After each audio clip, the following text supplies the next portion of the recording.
며칠 있으면 명절인데 루키스가 하면 개요를 조금 설명하면서 요 좀 이스라엘 명절과 좀 관련이 있어서 제가 이렇게 했는데요. 루키스가 의외로 보면은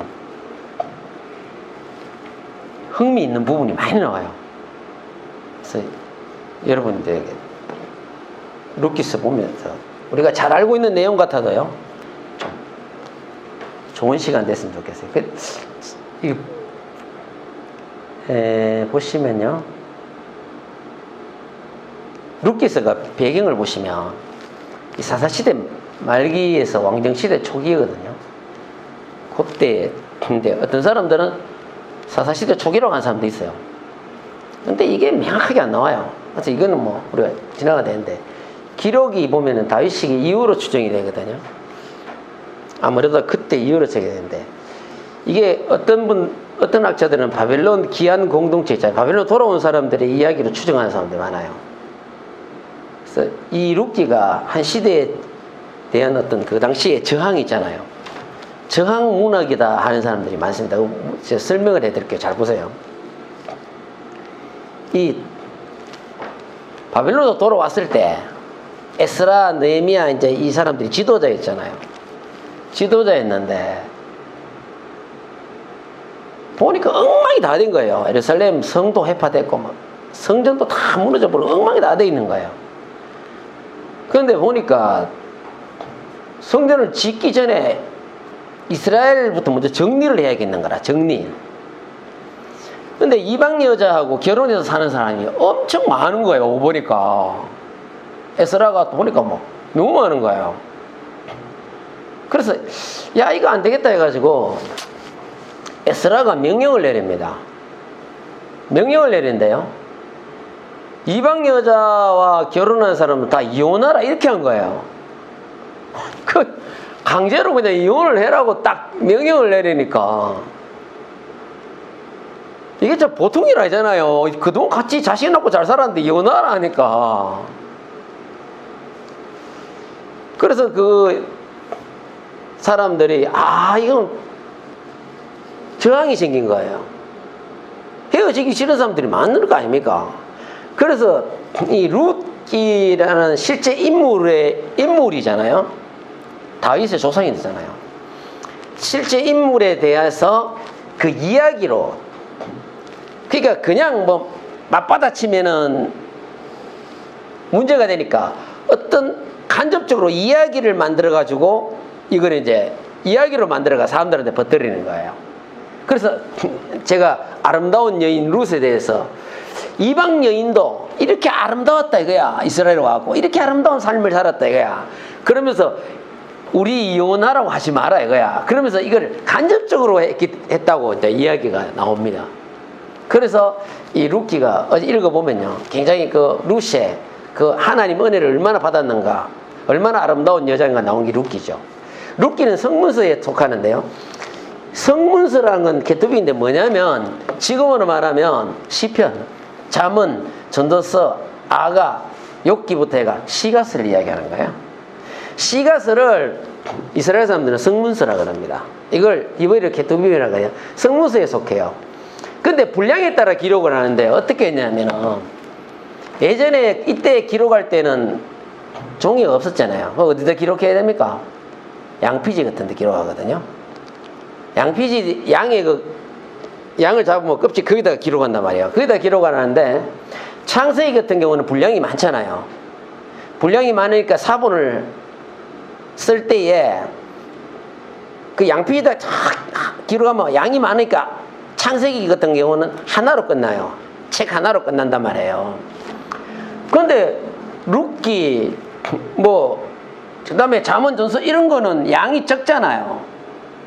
룻기 같은 양이 적잖아요.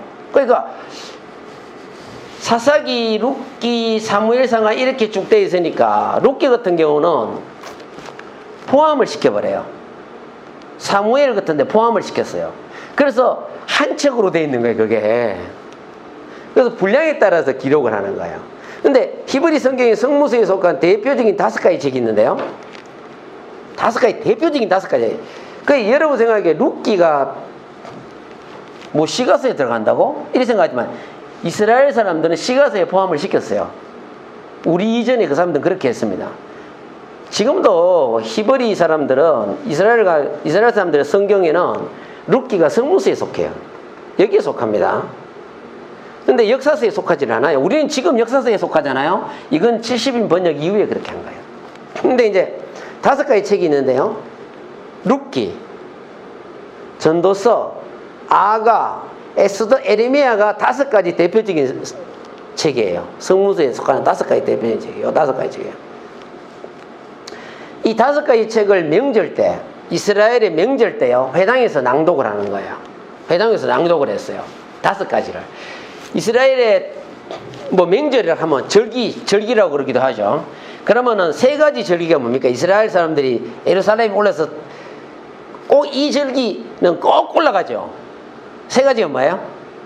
첫째, 유월절. 2번째, 오순절. 3번째는요, 초막절이죠. 요 3가지 절기, 이스라엘 3대 절기 아닙니까? 그거 명절이라거든요. 그때는 꼭 모든 사람이 예루살렘으로 올라가죠. 하나님 앞에 제사 드리고 올라가죠. 근데 요 2가지가 더 있습니다. 2가지 덜 5가지를 철저하게 지켜요. 그래서 요 5가지를 회당에서 낭독하는데요. 볼게요. 잘 보세요. 이거 중요합니다. 6월절을 통해서 하나님과 이스라엘 백성의 사랑의 시작이라고 하는데 무슨 말이냐면 6월절 때예요. 제일 처음에 6월절 때 이 성경 뭘 읽느냐면요. 보세요. 아가스를 읽습니다. 6월절 날 때 회당에서 반드시 읽는 책이 있어요. 아가스예요. 왜 아가스를 읽는지 아세요? 아가스가 바로 6월절을 통해서요, 하나님과 이스라엘 백성들의 사랑의 시작이에요. 애굽에서 나가잖아요. 이걸 하나님과의 사랑의 시작으로 히브리인들은 그렇게 생각했습니다.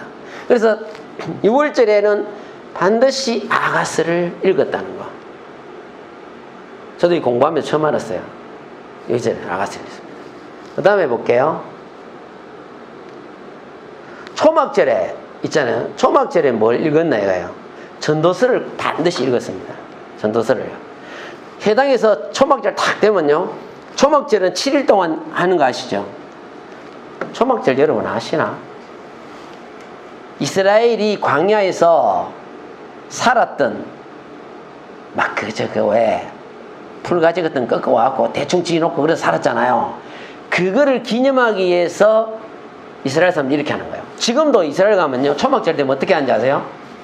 자기 집 앞에다가 풀이나 나뭇가지 꺾어놓고 이렇게 만들어 놓고 그어서 지내요. 체험해 보는 거예요. 자기 조상들이 이랬던 일을 체험해. 그래서 그거를 전도서를 그때 읽는데 왜 읽는지 근데 왜 전도서를 읽습니까? 전도서에 가장 크게 많이 나오는 주제가 뭐예요? 헛되고 헛되도다 그거 나오잖아요. 모든 것이 헛되도다. 그러니까 초막을 만들어 놓으면 이렇게 만들어 놓으면 햇빛이 뜨면은 이게 말라가지고 다 부스러지고 쓰러지거든요. 그게 헛되다 이거야. 그래서 전도서를 읽습니다. 그래서 이 용어 때문에 용어가 말씀이 많이 나와서 초막절에는 전도서를 읽거든요. 그 다음에 보시면요, 이 성전 파괴일이 있는데 요거 말보다 오순절을 한번 봐야 되는데 잠깐만요. 여기 있네요. 오순절 날은 룻기를 읽습니다. 오순절에는요. 룻기에서 뭐가 많이 나옵니까? 룻기에서 그 추수하면서 룻과 보아스가 만나죠. 그래서 오순절 날에는 룻기를 낭독해요. 룻기를 랍비들이 다 일어나 놓고요, 룻기를 읽어주는 거예요. 그 룻기를요. 룻기를 읽습니다. 그래서 6월절은 아가, 오순절에는 룻기를 읽고요. 그 다음에 초막절에는 전도서를 읽습니다. 아시겠죠? 요거 좀 기억하세요. 그 다음에 성전 파괴일이라고 있는데 이게 뭐냐면 이스라엘이 솔로몬 성전을 지어놓고 언제 파괴가 이게 다 부서져 버립니다. 나중에 언제 부서지냐면 바벨론의 느부갓네살이 쳐들어와갖고 성전을 완전히 잿더미로 만들어버려요. 그때 성전 파괴가 되거든요. 파괴되는데 이때 뭘 이뤘냐면 이때 한 번 파괴되고 그 다음에 한 번 더 파괴됐죠. 언제입니까? AD 70년에 로마가 쳐들어와서 헤롯 성전을 완전히 무너뜨려 버려요. 근데 이 날짜가 이게 우연인지는 몰라도요. 아브엘 9일입니다. 9일. 지금 말하면 7월 30일이에요. 날짜가 똑같아요. 솔로몬 성전이 무너진 날도 그날이고요. 7월 30일이고 지금 우리 날짜라면 7월 30일이에요. 헤롯 성전이 무너진 날도 7월 30일이에요. 똑같은 날이에요. 거기에 너무 슬픈 거예요, 이 사람들은. 그거를 이 사람들이 그날을 지킨다고 에레미야 애가를 읽어요. 에레미야 애가는 뭐냐? 유다가 멸망할 때 그 당시거든. 그 애가를 읽는 거예요. 그날 되면. 성전 파괴라는 애가를 읽습니다. 그 다음에 부림절이 요 두 개가 더 들어가는 거예요. 부림절을 꼭 한 대 지키는데요. 부림절에는 에스더서를 읽습니다. 왜요? 에스더서와 관련되어 있으니까. 부림절이 뭔지 하면은, 부림하는 말은 아랍어인데요. 원래는 푸림이에요. 푸림 하는 뜻이에요. 그래서 부림절이 왜 생기냐면 이스라엘 백성이 다 죽을 뻔했는데, 하만 때문에 죽을 뻔했는데 모르드게가 에스더에게 이야기해서 오히려 그때 이스라엘 사람은 살고 하만은 매달려 죽잖아요. 그래서 부림절 때문에 이스라엘 사람들이 뭐 먹는지 알아요? 하만의 기 그래가지고 과자를 만들어 먹어요. 하만의 기하면서 과자를 만들어 먹어요. 이 축제를 합니다. 그래서 이 5개 꼭 기억하세요. 자, 볼게요. 5개입니다. 6월절 아가서, 오순절 룻기 읽고요. 초막절, 이 5대 명절이에요. 성전 파괴일, 그 다음에 부림절, 이 5개입니다. 5개의 읽는 성경이 다 틀립니다. 꼭 이걸 반드시 명절에 놔두고 읽어요. 이때 읽는 거예요. 근데 재밌는 게 있습니다. 사사들이 치리한 때 그 땅에 뭐가 들었다고요? 흉년이 들었는데, 자, 이 사람들이 옮겨갔죠. 이 가족이 옮겨갔는데요.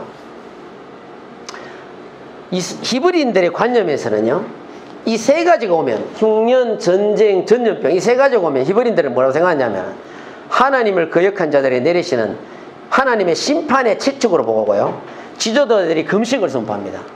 딱 금식을 선포해요. 이게 와도 그렇고, 이게 와도 그렇고, 이게 와도. 그러고 난 뒤에 온 민족에게 회개하라고 이야기합니다. 우리나라나 뭐 전 세계에 지금 이제 코로나가 번져가지고 이럴 때는 뭐냐, 참 이게 하나님의 채찍이라고 봐야 돼요. 우리가 이걸 하나님의 눈으로 넓게 봐야 된다니까. 히브리인들은 반드시 이 세 가지 중에 하나 모아도 반드시 금식하고 회개합니다. 왜냐하면 우리가 하나님 앞에서 뭔가 범죄했기 때문에 이런 일이 생겼다 이거야. 그래서 하나님 앞에 분명히 이렇게 합니다. 그런 자세는 굉장히 중요한 거라고 생각합니다. 저는 이런 생각이 자꾸 하게 돼요. 우리나라도 온 교회들이 엉망이잖아요. 솔직히 잘하는 교회도 있는데 사실 진짜 교회가 너무, 우리나라 교회가 부해졌고 엉망이거든요. 여러분들 그 교회, 큰 교회인들이 많은 것 같아도요, 그게 진짜 그 목사님이 그러더라. 직접 담임하는 목사님이 그러시던데요. 이렇게 얘기하던데요. 믿음 없이 교회 다니는 사람들이 진짜 많대. 하나님을 인정 안 한 거예요. 그냥 교회를 다니는 거야, 왔다 갔다. 그런 사람들이 많대. 자기가 직접 그 이야기하던데, 뭐, 큰 교회 목사님이. 우리가 이 코로나는 이게 왔을 때 하나님 눈으로 우리가 봐야 된다니까. 정말 우리가 이럴 때 하나 앞에 회개하고 금식하고, 우리가 회개할 것이 뭐 있나? 우리나라 6, 70년대 이럴 때 그 자세하고 지금하고 틀리거든요. 그러니까 이런 걸 우리가 생각하면 하나 앞에 어떻게 마음을 가져야 되는가, 그게 중요하다고 저는 생각해요. 이게. 그 다음에 볼게요. 모압에 대해서 조금 공부하고 중요한 걸 한번 이야기할게요. 모압은 모압인데요, 뜻이 뭐냐면요, 아버지의 씨, 그의 아버지로부터, 그런 뜻이에요. 딱 생각나는 거 없어요? 요거 보니까 딱 생각나는 거 없어요? 모압이라는 나라가 어떻게 해서 이 조상이 모압이라는 이 사람이 이름을 그대로 딴 거잖아요. 근데 딱 생각나는 거 없어요? 누굽니까? 그랬죠? 집사님이 딱 알고 계시네. 롯의 큰딸이잖아요. 큰딸의 아들이라 이게. 저아버지와 동침하고 그죠? 딸 둘이가 나는 게 밑에는 암논이잖아요. 암논이라고. 위에는 뭐예요? 모압이거든요. 그 나라예요. 그 나라. 지금 어디냐면 요르단입니다. 요르단인데 그래서 그 아버지의 씨기 때문에 이름 뜻이 아버지의 씨. 모압이. 또 그의 아버지로부터 났다 이거야. 그래서 그걸 이야기하는 거예요. 아시겠죠? 근데 이 모압이요. 땅이 이스라엘 땅은요. 물도 귀하잖아요. 모압은 안 그렇습니다. 모압은요. 비도 자주 오고요. 풀도 많고 땅이 그렇게 비옥해요. 모압은 들려요.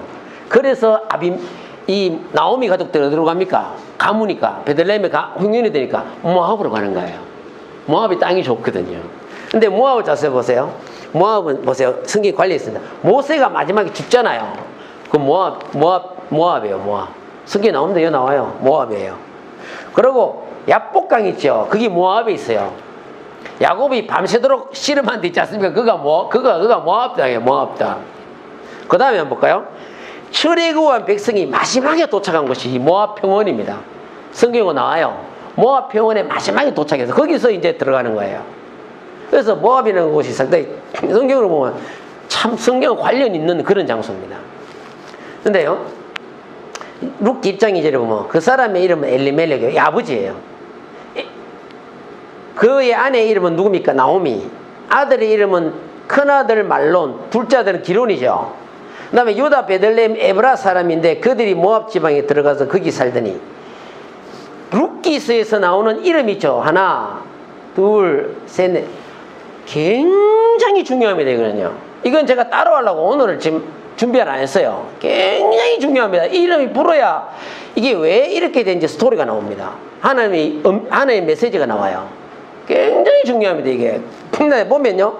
엘리멜렉 나오면 이리 쭉 나오는데 큰아들이 말론, 둘째 아들이 기론이었거든요. 근데 여기 한번 보세요. 그들 모압 여자 중에서 그들의 아내를 맞이하였는데 하나 이름은 누구요? 오르바. 며느리죠. 하나 이름은 루시더라. 그들이 거주한 지 10년쯤에. 자, 한번 보세요. 여기 큰 며느리가 누구예요? 누구예요?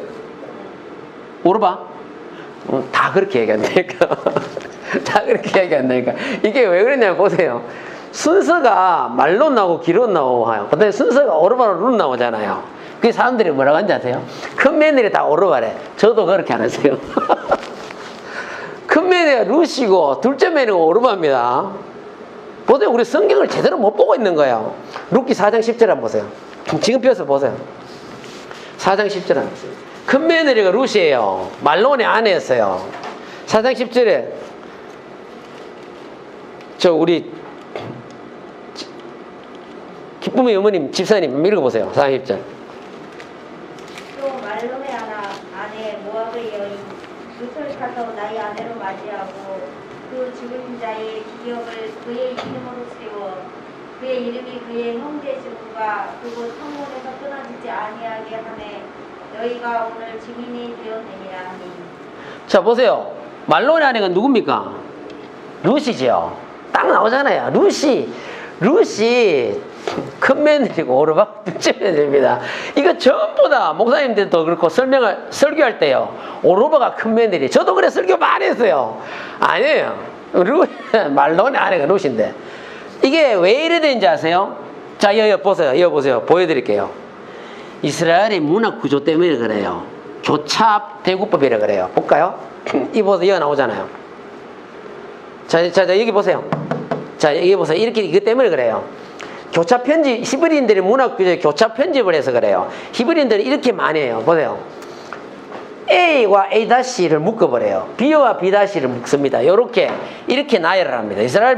이스라엘이 문화 구조 방식이에요, 이게. 이걸 교차 편집이라 그러는데 교차 대구법이라도 그래요. 그래서 요렇게 하나, 요렇게 하나, 이렇게 되는 거예요. 이렇게 해놓는 거예요. 그래서 그래요.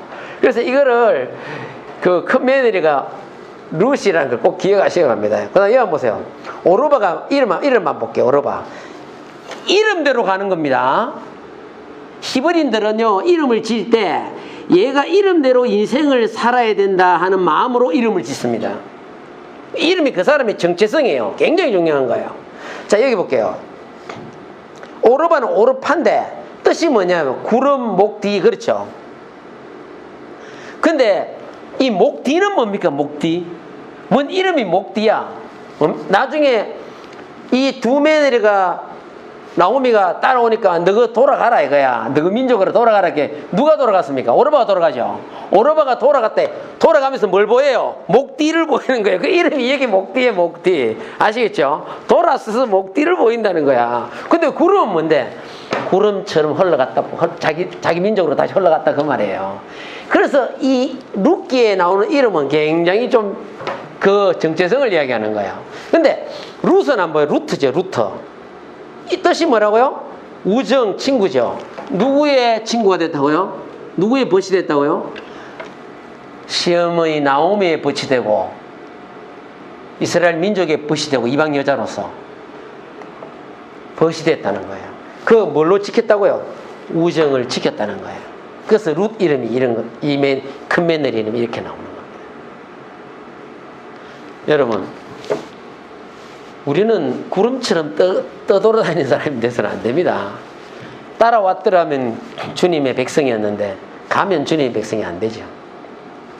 예, 중요합니다. 그 다음에 봐요. 베들레헴. 자, 여기부터 좀 중요한 거니까 잘 보시기 바랍니다. 베들레헴은 전에도 이야기했죠. 떡집. 그죠? 근데 뭐 이스라엘 사람들 떡 안 먹습니다. 그러니까 뭡니까? 빵집이죠. 빵집이 정확하죠. 다윗의 고향이에요. 베들레헴이 다윗이거든요. 예수님이 탄생한 곳입니다. 그 다음에 여기가 베들레헴이 예루살렘에서 얼마 떨어져 있냐면은 8km 정도 떨어져 있어요. 10리 한 20리 정도 되죠. 그 다음에 라헬, 요셉의 엄마 야곱의 아내였던 라헬이 장사된 곳이 여기예요. 여기인데, 자 볼게요. 베들레헴에서 모압으로 간 나오미죠. 자, 베들레헴에 떡이 없어서 빵이 없어서 흉년애들 빵이 없으니까 모압으로 갔죠. 가족들이. 근데 히브리 관념에서는요, 이방 나라로 이주한다는 거는요 절대 못 가게 해요. 뭐라고요? 이방 신의 영향력 아래로 들어가는 거예요. 여호와를 떠나서 그모스를, 그모스는 모압의 신이에요. 그모스 안으로 들어가는 것을 의미합니다. 그래서 하나님이 이방 여자와 결혼을 못하게 하는 거예요. 왜? 우상을 갖고 들어오거든. 그리고 또 이스라엘을 떠나가지도 못하게 하는 거예요. 왜요? 떠나간다는 것은 이방 신 밑으로 들어가는 걸로 봅니다. 그래서 이 베들레헴에 떡이 없을 때 이 가족이 모압으로 떠났는데요, 결국은 이방 신의 건너 아래로 들어가는 걸로 봤기 때문에 이 기록하는 것은 뭐예요? 절대로 떡이 없어도 빵이 없어도 떠나지 말라는 거예요. 그걸 이야기하는 거예요. 여러분, 우리가 주님을 섬기다 보면 온갖 일이 다 생기죠. 온갖 일이 다 생겨도 그 온갖 일이 다 생길 때 절대로 주님을 떠나서는 안 됩니다. 이 떡집을 떠나서는 안 돼요. 언젠가는 주님이 이 떡집에 다시 떡을 내려주는 그날이 있는 겁니다. 소망을 가지고 기다려야 되는 거예요. 떡이 없어 떡집을 떠나는 것은 하나님 뜻이 아니에요.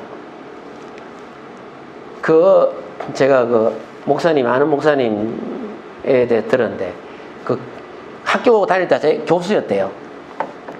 그분이 젊을 때 예수님을 믿었다가 이상한 영향을 받아가지고요, 하나님을 떠나버렸어요. 예수를 떠나버렸어요. 이 사람이 신앙을 버려버렸어.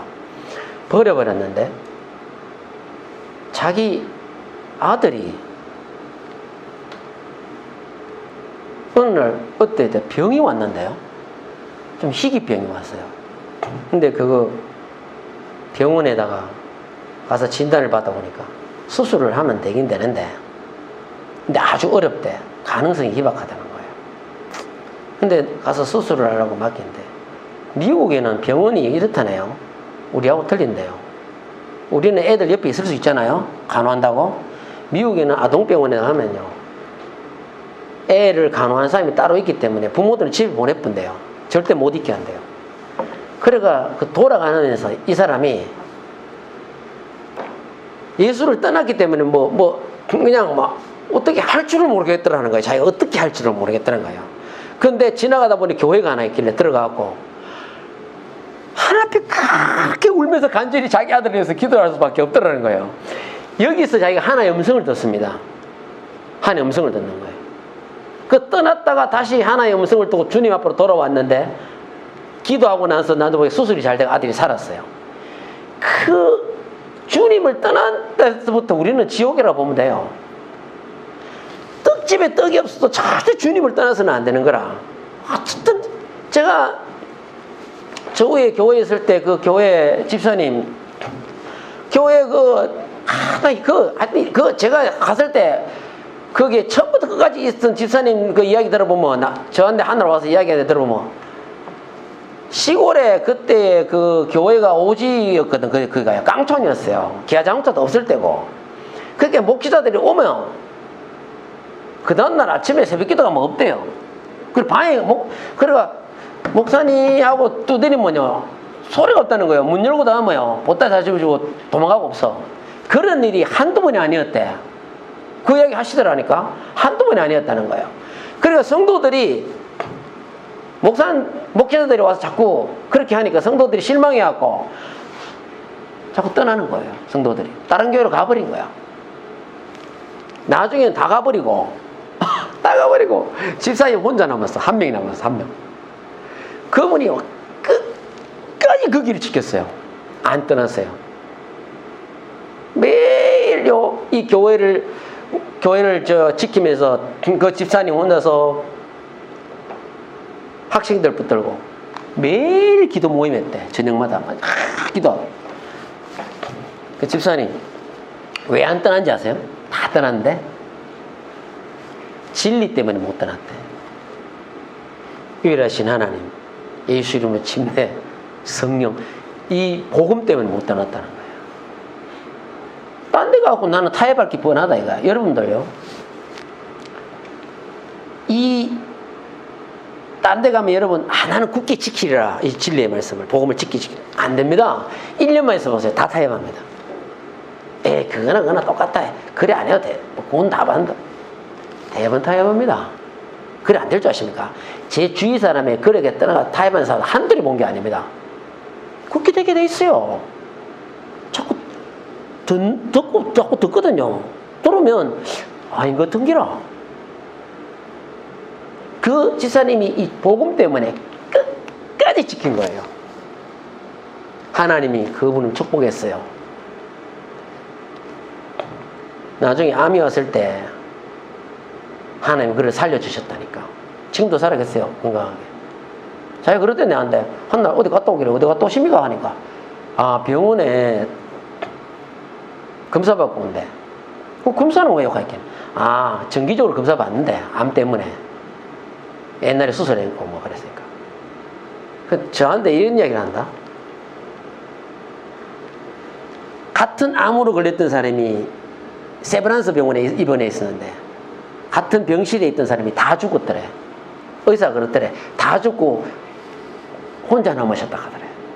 다 죽은 거예요. 그 암 때문에. 근데 혼자 살아남은 거예요. 지금도 건강하게 살아 계세요. 하나님이 그 축복을 주는 거예요. 떡이 없어도요, 떡집을 떠나면 안 돼. 아멘? 절대로 떠나면 안 돼. 하나님 앞에 지키는 사람에게 하나님 축복이 있다니까. 예. 떡이 없어도, 빵이 없어도, 흉년이 와도 여러분 떠나지 않길 바랍니다.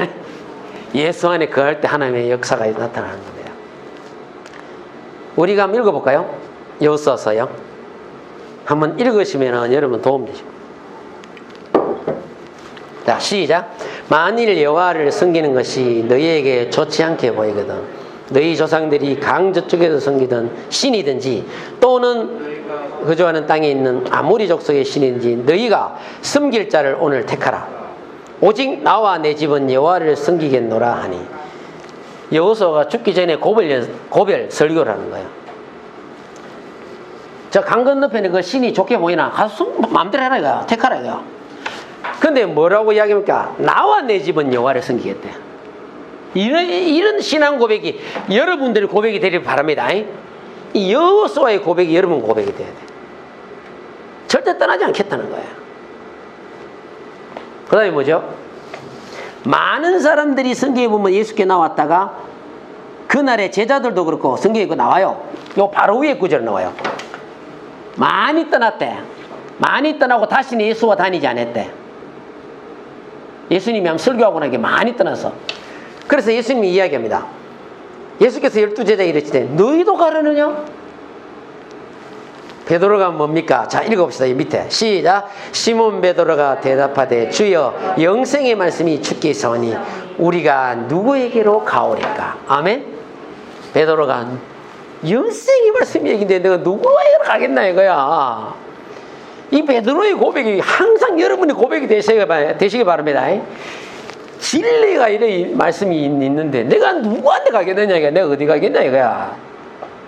이 고백이 멋있잖아요. 내가 누구한테 가겠나 이거야. 에? 내가 갈 수 없다는 거예요. 이 고백을 가지고 우리가 살아야 돼.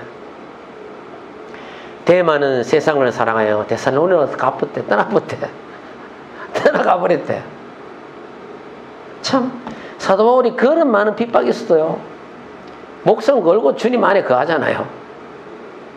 저는 그런 신앙생활하면서 그런 분들 존경해요. 진리를 가지고 말이에요. 그리고 외부에서 기성교회 다니다가 복음 때문에 이렇게 온 분들도 저도 그 스타일이지만 그거지만 이런 온 분들을 보면요 오히려 더 사랑하는 것 같아. 복음을 오순절에서 잘한 사람보다 더 그 복음을 사랑하더라고. 이것밖에 없다고 생각하고 그냥 그 복음을 가지고 그냥 기뻐하며 사는 거예요. 주님이 그런 자를 기뻐하십니다. 하나님이 오늘 여기 앉은 여러분들 복음을 사랑하고 예수를 사랑하는 여러분을 하나님이 기뻐하시고 즐거워하십니다. 하나님의 은혜가 예수 그리스도의 은혜와 평강이 이 시간에 여러분들과 함께 하기를 원합니다. 네, 여기까지 하겠습니다.